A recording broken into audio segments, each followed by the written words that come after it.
মহান রব্বুল আলামিনের দরবারে লাখ কোটি শুকরিয়া যে আল্লাহ পাক রব্বুল আলামিন আমাদেরকে দয়া করে মেহেরবানি করে সুস্থ অবস্থায় আল্লাহর ঘরের মধ্যে সবার আগে আসার বসার তৌফিক দান করেছেন। সেজন্য আল্লাহ তাআলার দরবারে দিল থেকে শুকরিয়া আদায় করে বলি আলহামদুলিল্লাহ। আজকে জিলকদ মাসের শেষ জুমা, আগামী জুমা হবে জিলহজের প্রথম জুমা। এই জন্যে আমাদের সামনে জিলহজ মাস, এটা অনেক গুরুত্বপূর্ণ। জিলহজ মাসের প্রথম 9 দিন নবীজি সাল্লাল্লাহু আলাইহি সাল্লাম রোজা রাখতেন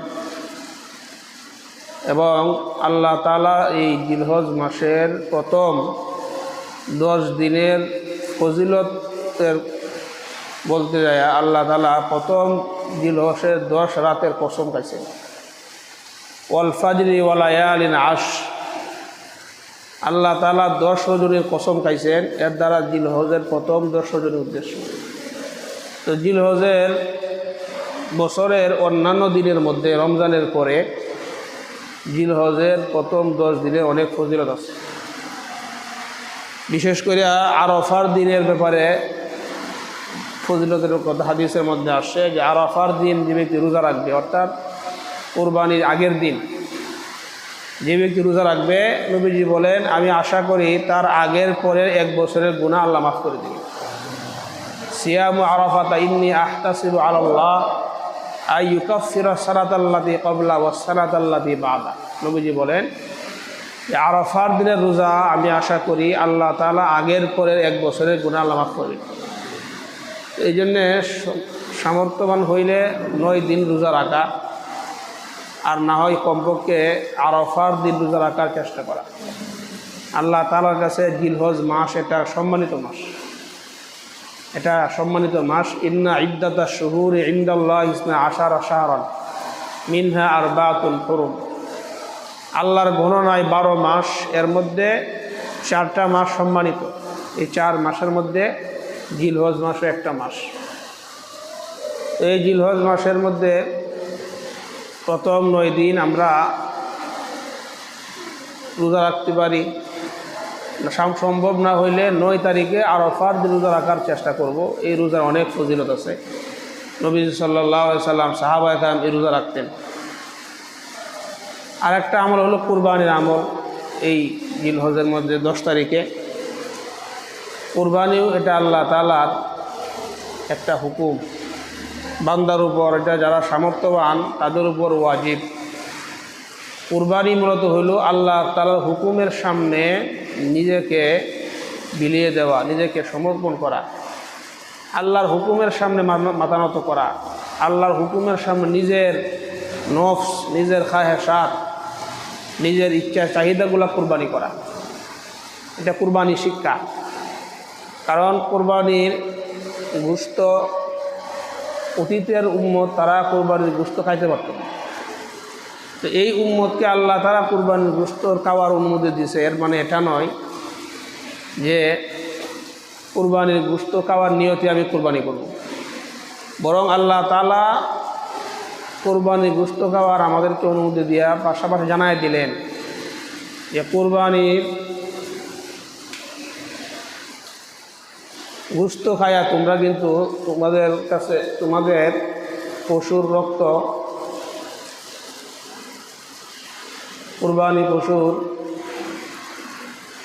শিং, রক্ত, এগুলো আমার কাছে আসে না। কুরবানি পশুর ঠিক আছে। আল্লাহ বলছেন লা ইয়ানালাল্লাহা লুহুমুহা ওয়ালা দিমাউহা ওয়ালাকিন ইয়ানালুহুত তাকওয়া মিনকুম, যে আমার কাছে কুরবানির গোশত রক্ত পৌঁছায় না, তোমাদের তাকওয়া পৌঁছায়। তো কুরবানির উদ্দেশ্য হলো আল্লাহকে সন্তুষ্ট করা, আল্লাহকে রাজি খুশি করা। এই জন্যে কুরবানি করতে যায় আল্লাহকে রাজি খুশি করা, এটা যাতে ভুলে না যায় কোনোভাবেই। যাতে এটা যদি ভুল হয় তাহলে আমার কুরবানি বেকার হয়ে গেল। কার চাইতে কে বেশি বড় কুরবানি গোশত কুরবানি করতে পারে, কার গরুর গোশত বেশি, এগুলো আল্লাহ দেখেন। দেখেন বর্তমান সময়ে আমরা যারা কোরবানি করি, অতীতের উম্মতের মতো যদি এইরকম নিয়ম হইতো, যে আগে যে নিয়ম ছিল যে কোরবানি যন্ত্রটা ময়দানে রাখা হইতো, যারটা কবুল হইতো তারটা আসমান থেকে আগুন এসে জ্বালাই দিত। যদি এরকম আমাদেরকে বিধান দেওয়া হইতো যে কোরবানির গোশত খাওয়া যাবে না, এই বিধান আগের বিধান থাকতো, তাহলে আমাদের মধ্যে এই যে একটা প্রতিযোগিতা, তার চাইতে আমি বড় কোরবানি, এটা কিন্তু থাকতো না। তো এই জন্যে বোঝা গেল এটা করা ঠিক না, যে অমুকে কিনছে 90,000 টাকা, আমি কিনবো 1 লাখ টাকা দিয়া। এই যে একটা প্রতিযোগিতা করা, এই জাতীয় প্রতিযোগিতা মনের ভিতরে আসলে ইস্তেগফার করা, তো এগুলা হইলো লোক দেখানো হয়ে যাবে। আমার সামর্থ্য অনুযায়ী আমি যাই করব আল্লাহর জন্যে করব, আল্লাহর জন্যে করব। এখানে লোক দেখানো, কারোর সাথে তুলনা কইরা, কারোর সাথে প্রতিযোগিতা কইরা, এই জাতীয় একটা মনোভাব ভিতরে এটা রাখবো না আমরা। এটা রাখলে কোরবানি আমার শেষ। তো কোরবানি আমাদের সামনে, কোরবানির সামনে আমাদের কোরবানির মাসলা মাসাইল এটা জানা দরকার। এটা গুরুত্বপূর্ণ বিষয়। অনেকেই এখনই প্রশ্ন করা শুরু করছে যে কোরবানির মাসলা সম্পর্কে। এই জন্যে আমরা আজকে মোটামুটি এখানে শীতাকারে অনেকগুলো প্রয়োজনীয় মাসালা, যেগুলো আমাদের সকলে আলোচনা করা দরকার, আমরা ইনশাল্লাহ এগুলো নিয়ে আলোচনা করব। তো আসল কথা হইল যে ইব্রাহিম আলাইহিস সালামের যে কোরবানি, এই কোরবানির নিয়ম আমাদের কাছে চলে আসছে। কোরবানি সব যুগেই ছিল, কিন্তু নিয়মটা ভিন্ন ছিল। সমস্ত নবীদের যুগে কোরবানি ছিল, কিন্তু নিয়মটা ভিন্ন ছিল। আমাদের যে নিয়ম, এটা হলো ইব্রাহিম নবীর সুন্নত নিয়ম। ইব্রাহিম আলাইহিস সালামের আমলটা আল্লাহ তাআলার কাছে এত পছন্দনীয় হয়েছে যে আল্লাহ তাআলা কিয়ামত পর্যন্ত এই আমলটা দুনিয়ার মধ্যে চালু রাখবেন। তো বোঝা গেল আল্লাহর কাছে কবুল হয় আসল, আল্লাহ তাআলা কি কবুল করতেছেন কিনা এটাই আসল। আর বান্দার কাজ হইল চেষ্টা করা, পুরা করা তো আল্লাহর কাজ। দেখেন ইব্রাহিম আলাইহিস সালাম সন্তানকে কুরবানি করার জন্য প্রস্তুত। পৃথিবীর ইতিহাসে এরকম ঘটনা আর নাই যে পিতা সন্তানকে কুরবানি করে। কত বড় ঘটনা, এই জাতীয় দৃশ্য, এই জাতীয় ঘটনা পৃথিবীর ইতিহাসে আর নাই। তো ইব্রাহিম আলাইহিস সালাম তো আল্লাহর নবী, উনি আল্লাহর হুকুমের সামনে বৃদ্ধ বয়সে একটা সন্তান পাইছেন।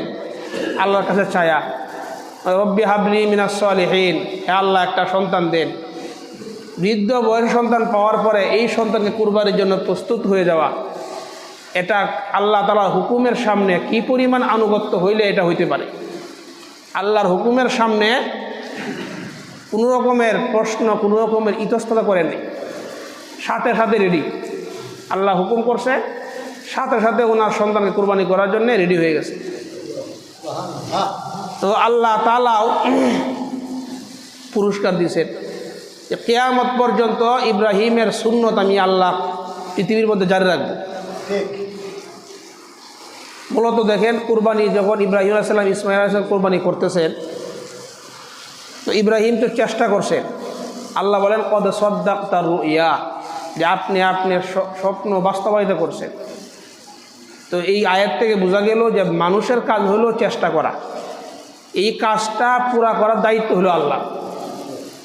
আল্লাহর হুকুমের সামনে নিজেকে এই নিজের খাহেসাতে নফসানি এগুলোকে কোরবানি করা, আল্লাহর সন্তুষ্টি অর্জন করায় আমাদের কোরবানির আসল উদ্দেশ্য হওয়া উচিত।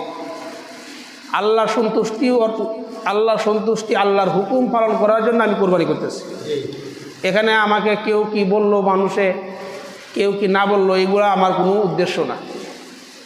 এটা আমরা সবাই লক্ষ্য রাখবো। কোরবানির বিষয়ে কিছু মাসালা নিয়ে আমরা আজকে আলোচনা করব। কিছু মাসালা, জরুরি মাসালা যেগুলো জানা দরকার। প্রথম মাসালা হলো কার উপর কোরবানি করা ওয়াজিব। জিলহজ মাসের 10 তারিখের শুভে তারিখ থেকে নিয়ে 12 তারিখ পর্যন্ত, 10, 11, 12 এই 3 দিন যে ব্যক্তি নেশাব পরিমাণ সম্পদের মালিক হবে, নেশাব পরিমাণ অর্থাৎ 52.5 ভরি রূপা অথবা 7.5 ভরি স্বর্ণর মালিক হবে, হাওয়ায় আসলিয়া বাদে। বর্তমান সময়ে তো রূপার দামও অনেক, তো সেই হিসাব করে যে হিসাবে আসবে তো এখানে 1 বছরও অতিবাহিত হওয়া শর্ত না যে এক সম্পদ 1 বছর, বরঞ্চ এই 3 দিন 10, 11, 12 এই 3 দিন যদি এই পরিমাণ সম্পদের কেউ মালিক হয় তাহলে তার উপর কোরবানি করা ওয়াজিব। 52.5 ভরি রূপা অথবা 7.5 ভরি স্বর্ণের মালিক অথবা টাকা পয়সা সব কিছু মিলে যদি এই পরিমাণ হয় তাহলে তার উপর কোরবানি দেওয়া ওয়াজিব। নেশাবের মেয়াদ কতদিন? নেশাবের মেয়াদ, কোরবানির নেশাবের মেয়াদ হলো 3 দিন। যেমন জাকাতের নেশাবের মেয়াদ হলো 1 বছর। 1 বছর অতিবাহিত না হইলে জাকাত ওয়াজিব হয় না, কিন্তু কোরবানির ক্ষেত্রে এরকম না। কোরবানির ক্ষেত্রে হইল 10, 11, 12 এই 3 দিন যদি আমার নেশাব পরিমাণ সম্পদ হাতে থাকে তাহলেই আমার উপর কোরবানি করা হয়।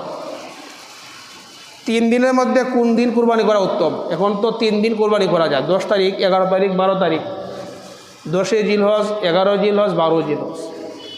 তো 3 দিনের মধ্যে 10 জিলহজ কোরবানি করা এটা হলো উত্তম, 10 তারিখে করা উত্তম। যদি কোনো কারণবশত 10 তারিখে সম্ভব না হয় তাহলে 11 তারিখ করাও জায়েজ আছে, তবে 10 তারিখেই করা উত্তম। নাবালকের নেশাব পরিমাণ সম্পদ থাকলে তার উপর কোরবানি হবে কি না? নাবালক সন্তান যদি থাকে, তার টাকা পয়সা আছে কিন্তু সে বালেগ না, তার উপর কোরবানি করা ওয়াজিব হবে না। সে কেউ না, এখন বালেগ হয় নাই। যদি নাবালকের নেশাব পরিমাণ সম্পদ তাকে এর পক্ষ থেকে কোরবানি দেওয়া হয় তাহলে কী হুকুম হবে? দিলে এটা মুস্তাহাব হবে, ওয়াজিব হবে না। দিতে পারে কিন্তু কি না, মুস্তাহাব। দরিদ্র লোকের উপর কোরবানি করা ওয়াজিব কিনা?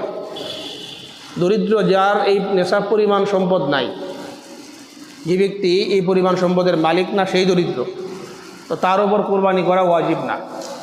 তবে যদি এখন কোনো দরিদ্র ব্যক্তি যদি সে কি করে, তার উপর কোরবানি ওয়াজিব না, সে যদি পশু কিনে কোরবানি করতে পারবে। কোরবানির পশু কিনলে তখন ওই কোরবানিটা করা তার উপর ওয়াজিব হয়ে যায়। এমনি তো ওয়াজিব না, কিন্তু কিনলে কি হয়ে যাবে?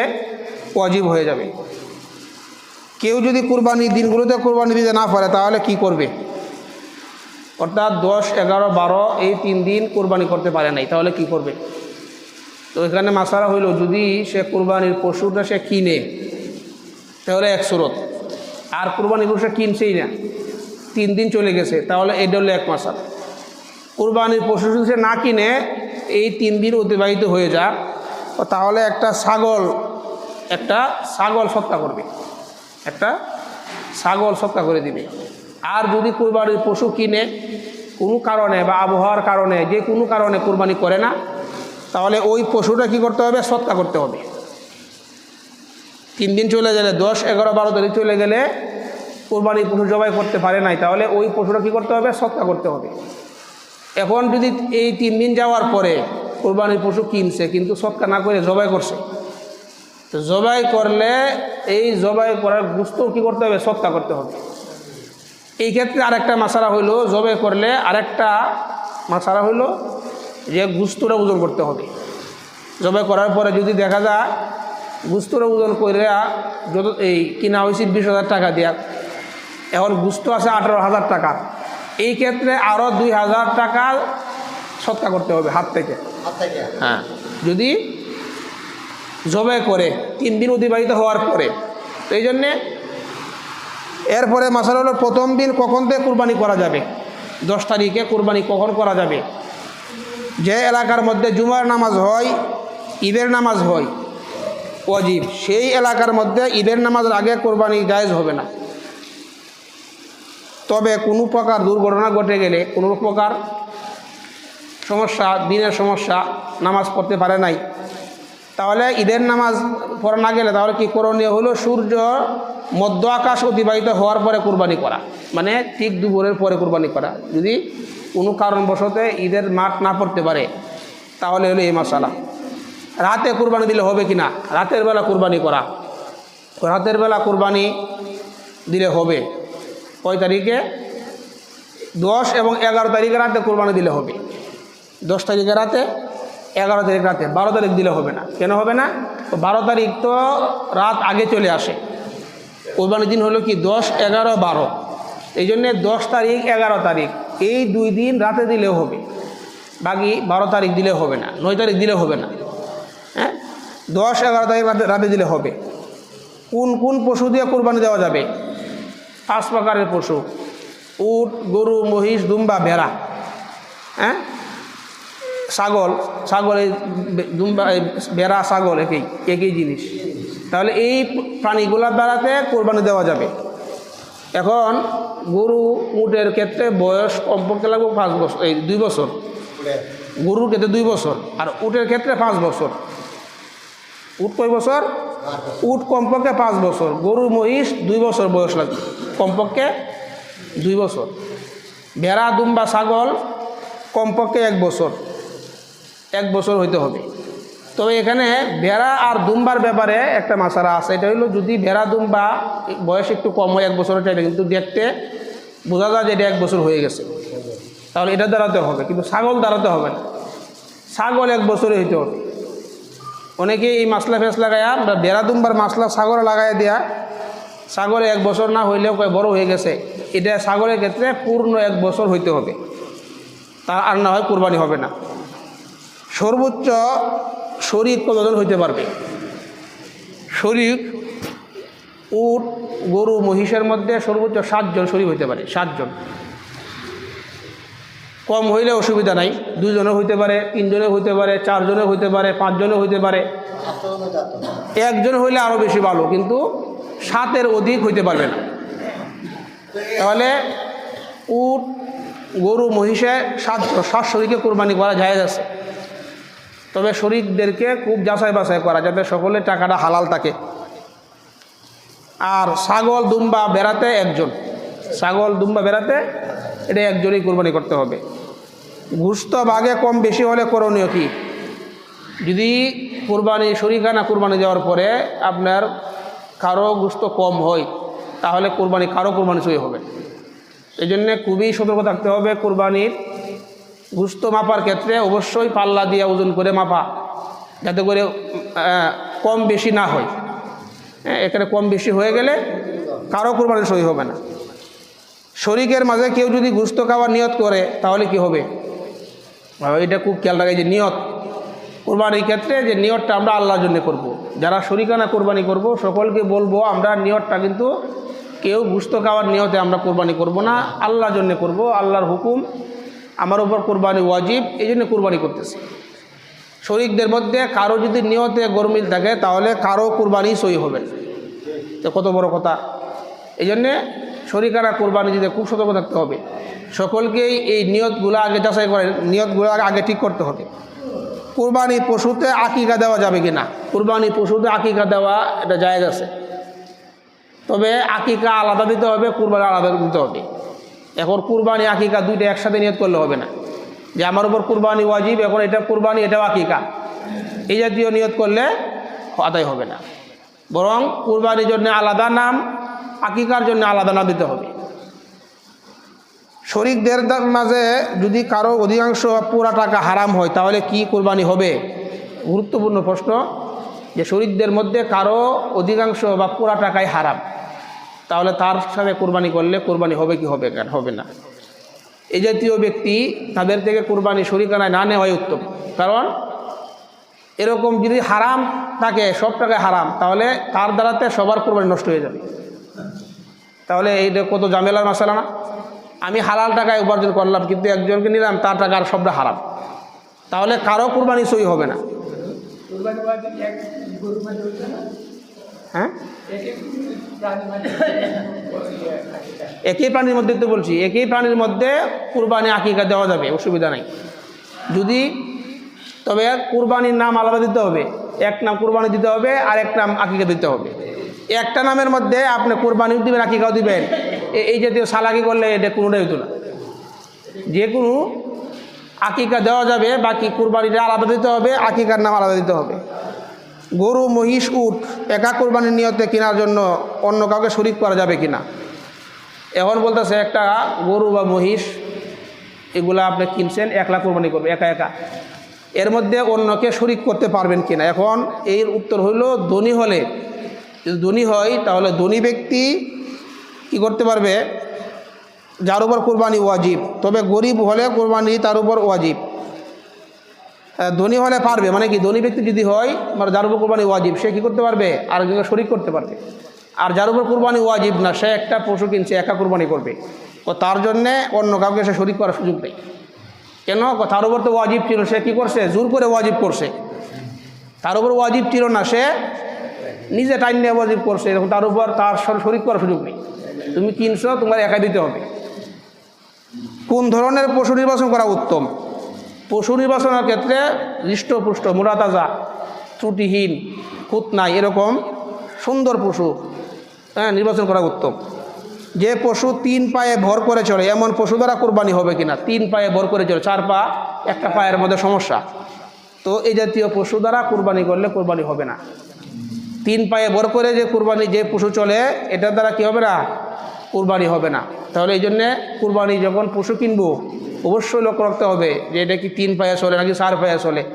অর্থাৎ ল্যাংড়ায় যদি চলে তাহলে এই দ্বারা কেউ কোরবানি হবে না। রুগ্ন পশু দিয়ে কোরবানি হবে কি না।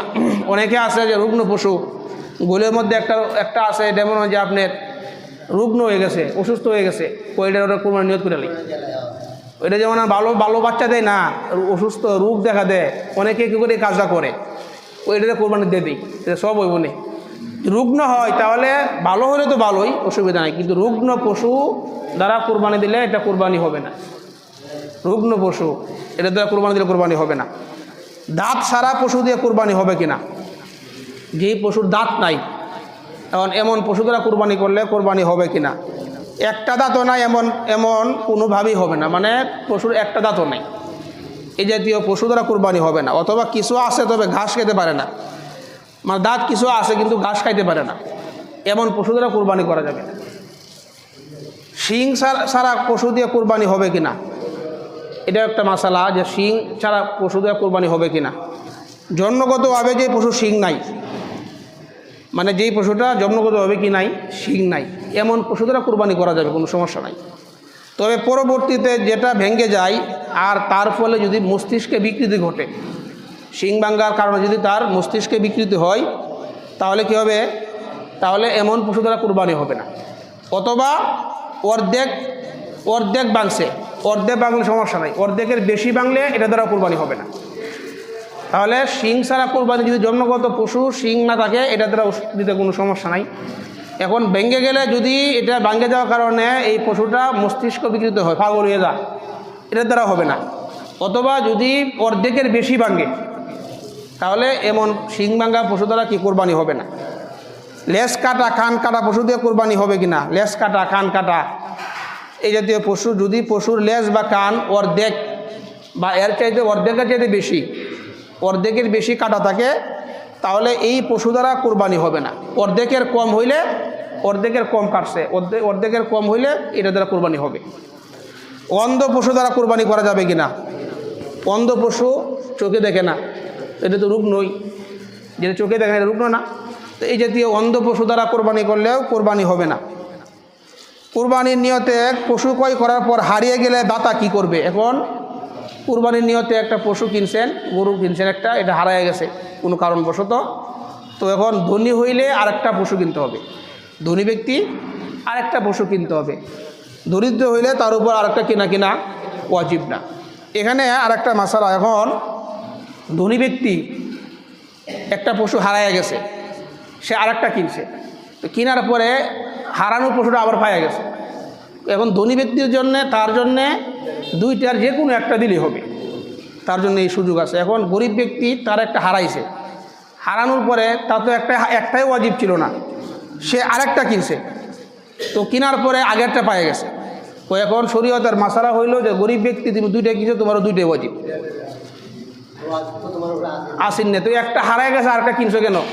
তো এই জন্যে শরীয়ত বুঝতে হবে, হ্যাঁ, আবেগে কাজ করলে তো হবে না। এই জন্য গরিব ব্যক্তির উপর তো ওয়াজিব ছিল না, একটা কিনছো হারায় গেছে আর কিনা দরকার নাই, আর যদি কিনে নেই আবার আগেরটা পাওয়া যান তাহলে দুইটাই কোরবানি দেব। গর্ভবতী পশু দিয়ে কোরবানি করা জায়েজ আছে কিনা। গর্ভবতী পশু, এই জাতীয় পশু দ্বারা কোরবানি করলে কোরবানি জায়েজ আছে। তবে পশু জবাইয়ের পরে যদি বাচ্চা জীবিত পাওয়া যায় তাহলে কি করবে। যদি পশু জবাই করছে, গাভী একটা কুরবানি করছে, ফেটের মধ্যে বাচ্চা, তাহলে বাচ্চাকে জবাই করে দিতে হবে। জবাইয়ের আগে মুহূর্তে যদি পশু প্রসব অবস্থায় উপনীত হয় তখন কি করা, মানে এমন অবস্থায় পশু জবাই করা জায়েজ, তবে এটা মাকরুহ হবে। উত্তম হইল এমন অবস্থায় এটাকে বাদ দিয়ে আরেকটা করতে পারলে এটা উত্তম, করলে জায়েজ হবে, তবে কি মাকরুহ হবে। যে পশু জবাই করা জায়েজ আছে, যে পশু ক্রয় করার পর যদি এমন কোনো দোষ দেখা যায় যেই দোষগুলো থাকলে কুরবানি হয় না, মানে পশু কিনছেন, এখন কেনার পরে আপনি দেখছেন যে এটার মধ্যে এমন দোষ আছে যে এটাতে কী হয় না, কুরবানি হবে না, তখন কি করবেন? তো এই পশু দ্বারা কুরবানি হবে না। এই জন্য এই যে কোনো পশু কেনার আগে দেখতে হবে যে যেইগুলোর দ্বারা যেই রোগগুলো থাকলে বা যেই দোষগুলো থাকলে কুরবানি হয় না, খুব যাচাই বাছাই করা। তো এখানে গরিব ব্যক্তির জন্য জায়েজ আছে, তবে ধনী ব্যক্তির জন্য জায়েজ হবে না, ধনী ব্যক্তি আরেকটা কিনতে হবে।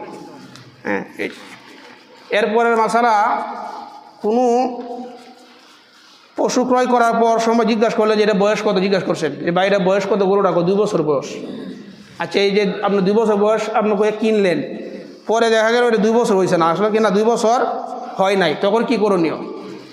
তো এই ক্ষেত্রে তখন কুরবানি হবে কি হবে না, জিজ্ঞাসা করছে 2 বছর, কিছুদিন কম হইলে যে বলছে 2 বছর সে গুনাহগার হবে। যে 2 বছর বলে বিক্রি করছে এর মধ্যে যদি 1-2 মাস কম থাকে তাহলে এটা গুনাহগার, যে বলছে সে হবে, কুরবানি হয়ে যাবে এর দ্বারাতে। পশু কোথায় জবাই করা উত্তম? পশু জবাই করার জন্যে এমন স্থানে যে জবাই করা উত্তম যেখানে আপনার পরিবেশ নষ্ট না হয়, দূষিত না হয়, খোলা মাঠ, এমন জায়গার মধ্যেই পশু জবাই করা উত্তম, যেখানে কি মানুষের যাতায়াত থাকে না, দুর্গন্ধ হবে না, এমন জায়গায় পশু জবাই করা উত্তম। বন্ধা পশু দ্বারা কুরবানি হবে কিনা, বন্ধা পশু মানে যেই পশুটার বাচ্চা হয় না, এমন পশু দ্বারা কুরবানি করলেও এটা কুরবানি হবে, কোনো সমস্যা নাই। অনেক সময় হুজুর জবাই করার পর দোয়া দেখা যায় সম্পূর্ণ হয় না, এটা অনেক সময় দেখা যায়, পরে কী করে আরেকজনে কী করে তরবারি হাতে নিয়ে শিরা কাটতে যায়, রংটা কাটতে যায়, এটা করলে কি হবে? এটা করা জায়েজ আছে, তবে উভয় ব্যক্তি বিসমিল্লাহ আল্লাহু আকবার না বললে কুরবানি হবে না। মানে যদি একটা পশু জবাই করার সময় 2 জন শরিক হয় তাহলে উভয়জনই বিসমিল্লাহ আল্লাহু আকবার বলতে হবে।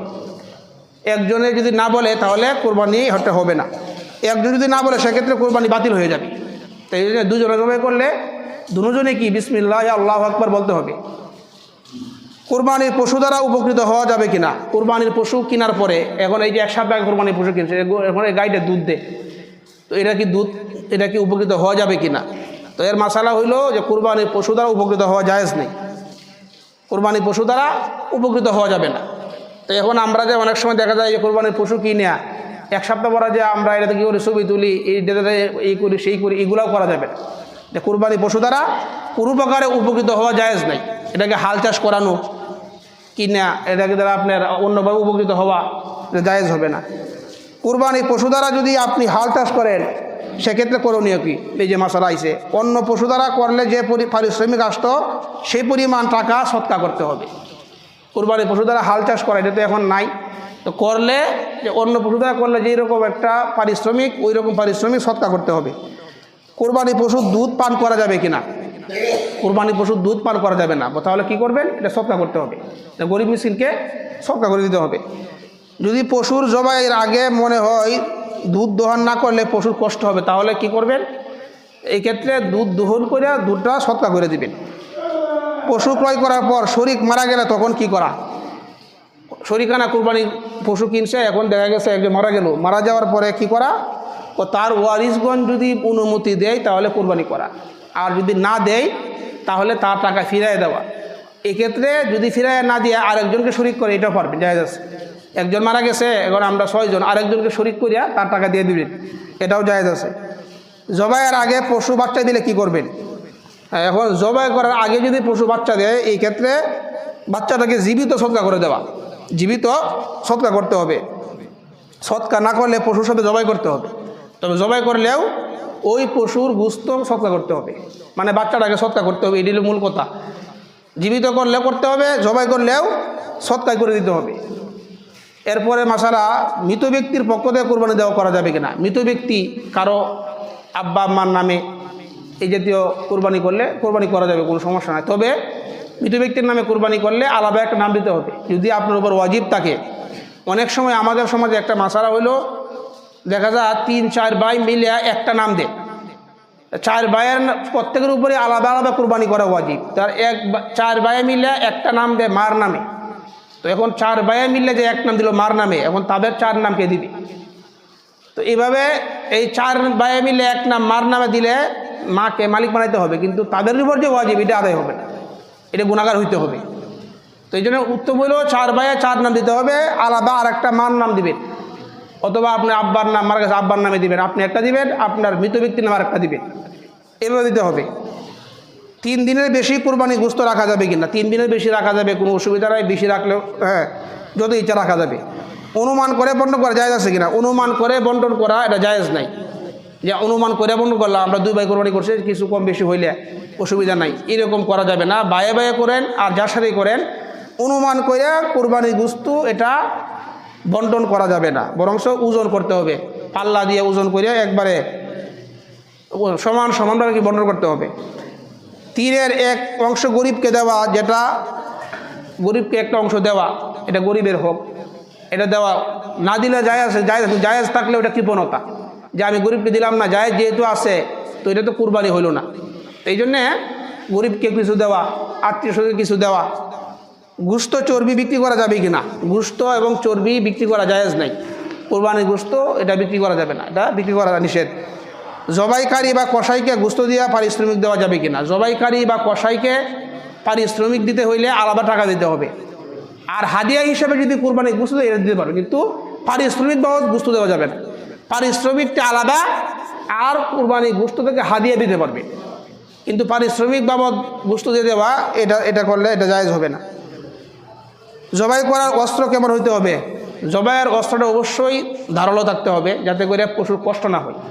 আপনার বুতা একটা ছুরি দিয়ে জবাই করলে পশুর কষ্ট হবে, এই জন্য অবশ্যই আগে ভালো করে এটাকে দাঁড়ায় নেওয়া। জবাইয়ের কত সময় পর চামড়া আলাদা করা যাবে? চামড়া আলাদা করা হলো যখন এটা একবার নিস্তেজ হবে, মারা যাবে, নিস্তেজ হবে, তখনই কি করতে পারবে? এটা আলাদা করতে পারবে। এক পশুকে অন্য পশুর সামনে জবাই করা যাবে কিনা? একটার সামনে আর একটাকে জবাই করা এটা কিনা ঠিক না।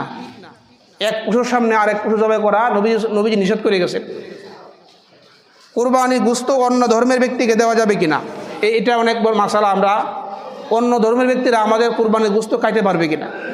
এর উত্তর হলো কুরবানির গোশত অন্য ধর্মের লোকেরাও খাইতে পারবে, এতে কোনো সমস্যা নাই। পশু মারা গেলে অথবা চিন্তায় হয়ে গেলে কি করণীয়? যদি পশু মারা যায় অথবা চিন্তায় হয়, মারা গেলে তাহলে ধনী হলে আরেকটা কিনবেন, কিনে আনছেন, মারা গেছে, ধনী হলে আরেকটা কিনবেন, গরিব হলে কি কিনতে হবে না। মুসাফিরের উপর কুরবানি করা ওয়াজিব কিনা? মুসাফির যার উপর যে সফর করে শরীয়তে তাকে মুসাফির বলা হয়। মুসাফির যে থাকে তার উপর কুরবানি ওয়াজিব না, কেন? সে মুসাফির একটা কষ্টের অবস্থা, এই জন্য মুসাফিরের উপর কুরবানি ওয়াজিব না। কুরবানি ওয়াজিব এমন ব্যক্তির পক্ষ থেকে কুরবানি করলে কি করণীয়? মানে এক ব্যক্তির উপর কুরবানি ওয়াজিব, এখন তার পক্ষ থেকে আরেকজন যদি কুরবানি করি তাহলে কি করণীয়? ওই একজনের উপর যদি কুরবানি ওয়াজিব হয়, তার পক্ষ থেকে আরেকজন কুরবানি করলে ওই ব্যক্তি থেকে অনুমতি নিতে হবে, ওই ব্যক্তির কাছ থেকে, যে আমি তোমার পক্ষ থেকে কুরবানি করতেছি। অনুমতি না নিয়ে তার পক্ষ থেকে কুরবানি করলে এটা জায়েজ হবে না। তাহলে কুরবানির গোশত খাওয়া কি? কুরবানির গোশত খাওয়া মুস্তাহাব, কুরবানির গোশত খাওয়া মুস্তাহাব। এটা খাইতে হবে এরকম না, না খাইলে কোনো গুনাহ হবে না, না খেলেও কী হবে না? গুনাহ হবে, তবে খাওয়া উত্তম। কুরবানি ওয়াজিব এমন ব্যক্তি যদি ঋণ নিয়ে কুরবানি করে তাহলে কুরবানি হবে কিনা? এক ব্যক্তির উপর কুরবানি ওয়াজিব, কিন্তু তার কাছে টাকা না, সে কী করছে? ঋণ নিয়ে কুরবানি করছে, তাহলে তার উপর কুরবানি, ঋণ মানে কর্জ নিল বা অন্য কোনোভাবে, কিন্তু সুদে ঋণ নিলে কী হবে না? কুরবানি হবে না। সুদে ঋণ নিয়ে যদি কুরবানি করে তাহলে কুরবানি জায়েজ হবে না। হাজিরা যদি মুসাফির থাকে তখন তাদের উপর কুরবানি ওয়াজিব কিনা? যারা হজ করতে যায়, যেমন আমাদের বাংলাদেশে যারা হজে গেছে তারা মুসাফির, তাদের উপর কুরবানি ওয়াজিব না। পাগল পশু দ্বারা কুরবানি হবে কিনা? যারা পাগল পশু দ্বারা কুরবানি করলেও কুরবানি হবে না। নবীজির পক্ষ থেকে কুরবানি করা, আমাদের অনেকেই এই আমলটা করি, যারা টাকা পয়সা আছে, যদি ইচ্ছা করি করতে পারি, যে নবীজির নামে এক কুরবানি করা, এটা করা যাবে। তবে নবীজির নামে কুরবানি করলে এই গোশত আবার সবাই খাইতে পারবে। অনেকেই মনে করি যে নবীজির নামে কুরবানি করলে এটা খাওয়া যাবে, এরকম না। নবীজির নামে কুরবানি করলে করতে পারবেন, একটা নাম দিতে পারবেন, এই গোশত কি সবাই খাইতে পারবে? খাসিকৃত পশু দ্বারা কোরবানি করা যাবে কিনা, যেমন ছাগল, খাসিকৃত পশু যেটা কি করে বান্দাই, এই জাতীয় পশু দ্বারা কোরবানি করলে কোরবানি হবে, কোনো অসুবিধা নেই। বিদেশে অবস্থান ব্যক্তির করণীয় কি? যে ব্যক্তি বিদেশ থাকে, আপনার এক সন্তান বিদেশে আছে, এখন তার উপর কোরবানি ওয়াজিব, তখন তার কোরবানি কীভাবে করা? ও তার পক্ষ থেকে যদি কোরবানি দেশের মধ্যেও করা হয়, তার পক্ষ থেকে আদায় হয়ে যাবে। তাহলে ওনার পক্ষ থেকে কি দেশে কোরবানি করলেও কোরবানি আদায় হবে। পশুর চামড়া কি নিজে ব্যবহার করা যাবে? পশুর চামড়া, কোরবানির পশুর চামড়া যদি নিজে ব্যবহার করতে পারেন, দাবাগাত কইরা জায়নামাজ বানাইবেন বা এটাকে যে কোনো ব্যবহার করবেন, ব্যবহার করলে এটা জায়েজ আছে, করতে পারেন। তবে বিক্রি করলে আবার মাসলা ভিন্ন। যদি এটাকে বিক্রি করেন, কোরবানির চামড়া বিক্রি করলে এই টাকা সৎকা করতে হবে, দান করে দিতে হবে। জবাইকারীকে পারিশ্রমিক দিতে হবে কিনা? যে ব্যক্তি কোরবানির পশু জবাই করে তাকে পারিশ্রমিক দেওয়া জায়েজ আছে কিনা? অবশ্যই তাকে কি হাদিয়া দেওয়া, এটা জায়েজ আছে। এটা হলো হাতের কামাই। এক ব্যক্তি যে পশু জবাই করে এটা তার হাতের কামাই, এটা নাজায়েজ না, হাদিয়া দেওয়া উত্তম। কুরবানির দিনে মুরগি হাঁস জবাই করা যাবে কিনা? অনেকেই আছে যে কুরবানির দিন আমরা মনে করি যে মুরগি হাঁস এগুলা জবাই করা জায়েজ নাই। তো এই ক্ষেত্রে মাসালা হইল কুরবানির দিনেও এই মুরগি হাঁস এগুলা আপনি জবাই করা জায়েজ আছে, তবে কুরবানি নিয়ত করা যাবে না যে আমি হাঁস কোরবানি করতেছি, আমি মুরগি কোরবানি করতেছি, এই জাতীয় নিয়ত করা যাবে না। করা যাবে তবে কি কুরবানি নিয়তে করা যাবে না। জীবিত ব্যক্তির পক্ষ থেকে কোরবানি করা যাবে কিনা? জীবিত ব্যক্তির পক্ষ থেকেও কোরবানি করা যাবে, কোনো অসুবিধা নাই। তাহলে কুরবানির দিন আমরা কুরবানির যে মাসলা মাসাইল আছে এগুলা ভালো করে জানবো। পশুর যেই দোষগুলো থাকলে আপনার কুরবানি হয় না, এইগুলা আমরা জানার চেষ্টা করব। এগুলো আলোচনা করলাম, বললাম সহজ কয়েকটা মাসালা। আর একটা আমল হলো আমাদের সামনে জিলহজ মাসের রোজা রাখা। রোজার ব্যাপারে প্রথম 9 দিন রোজা রাখার চেষ্টা করা, না পারলে 9 তারিখে রোজা রাখা। 9 তারিখ রোজাকে ইয়াউমে আরাফার দিন রোজা রাখা, এই রোজার অনেক ফজিলত আছে। হাদিসের মধ্যে আসছে যে সিয়ামু ইয়াউমি আরাফাতা ইন্নী আহতাসিবু আলাল্লাহি আন ইউকাফিরা সানাতাল্লাতী ক্বাবলা ওয়া সানাতাল্লাতী বা'দা, যে আমি আশা করি যে আরাফার দিন যে ব্যক্তি রোজা রাখবে আল্লাহ তাআলা তার আগের পরের 1 বছরের গুনাহ মাফ করে দেবে। তাহলে কত বড় একটা ফজিলতের আমল। এমনিতেও আরেকটা আমল হইলো যারা কুরবানি করবেন, যারা কুরবানি করবেন না, যখন চাঁদ দেখা যায়, চাঁদ দেখা যাওয়ার আগেই যদি তারা কি করে তাদের চুল নখ কাটে নেয়, আরেকবার ঈদের মাঠ পইরা আবার এগুলা কাটে, তাহলে তাদের একটা ফজিলতের কথা আছে। এই একটা আমল সুন্নত আমল, এটা হাদিসের মধ্যে আছে। যখন চাঁদ দেখার আগেই কি করবে, চুল নখ কাটে নিবে। তাহলে আজকে হলো আমাদের 27 তারিখ, আরবি মাসের 27, তো কালকে শনিবার 28, রবিবার হলো 29। তাহলে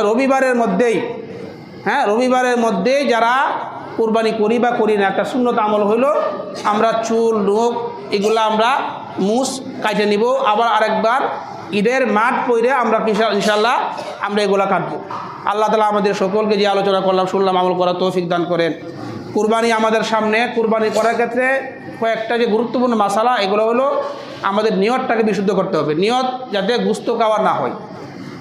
আরেকটা আমল হলো আমরা বলি তাকবীরে তাশরিক।